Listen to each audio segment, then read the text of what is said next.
जय गुरुदेव। 5 नाम के नामदान एवं वर्तमान में संस्था प्रमुख पूज्य पंकज जी महाराज द्वारा नामदान की सरल विधि के बारे में सवाल किया है। इस संबंध में ये कहना है कि युग महापुरुष परम पूज्य बाबा जय गुरुदेव जी महाराज अपने जीवन काल में 5 नाम का नामदान देते थे। सबको सुमिरन ध्यान भजन के लिए प्रेरित करते थे। अपने सत्संगों में प्रायः ये फरमाया करते थे कि कलयुग में संतों ने उस मालिक से मिलने का रास्ता बहुत आसान कर दिया, सुगम कर दिया।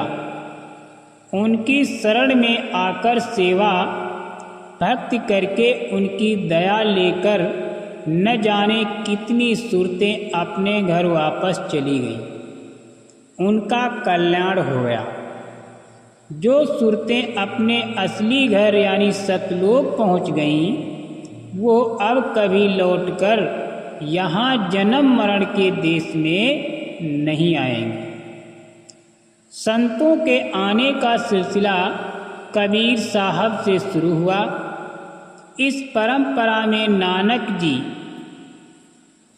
गोस्वामी दास जी, रविदास जी, मीराबाई, चरणदास, सहजोबाई, दयाबाई, दादू साहब, दरिया साहब, भीखा साहब, बुल्ले साहब, जगजीवन, राधा स्वामी, गरीब साहब, स्वामी विष्णु दयाल शर्मा, स्वामी घूरेलाल जी महाराज और उसके बाद परम पूज्य परम संत बाबा जय गुरुदेव जी महाराज और बीच में अनेक संत सतगुरु एक के बाद एक आते रहे, जीवों को जगाने का काम करते रहे।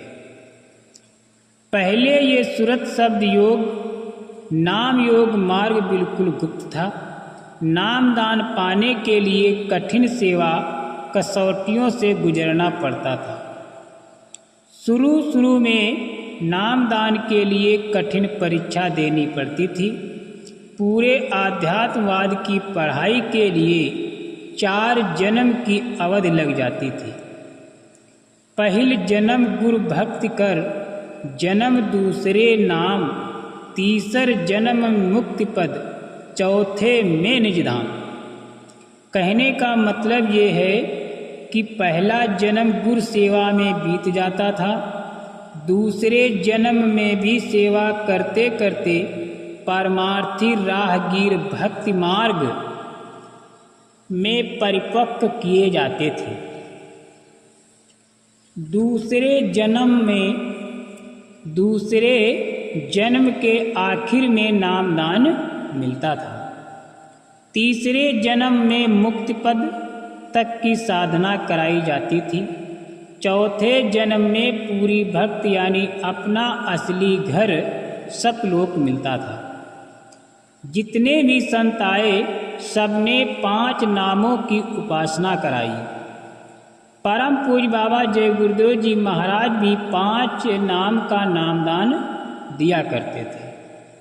अपने निज धाम जाने के पहले सत्संग में ये कई बार फरमाया कि ये मार्ग बहुत कठिन है। संतों ने जीवों को जगाने के लिए बहुत मेहनत किया। प्रभु प्राप्ति का रास्ता सर्व सुलभ बनाया। ये उनकी बहुत बड़ी कृपा थी। वर्तमान में जीवों की कमजोर स्थिति को देखते हुए मालिक की मौज होने वाली है। वो इस रास्ते को और आसान करना चाहते हैं। आगे अर्थात भविष्य में आसान कर दिया जाएगा। दूरदर्शी आवाज मासिक पत्रिका 1 जून 2024 पृष्ठ नंबर 31 और 32 पर संकल्पित है। आप सभी लोग पढ़ सकते हैं। जय गुरुदेव।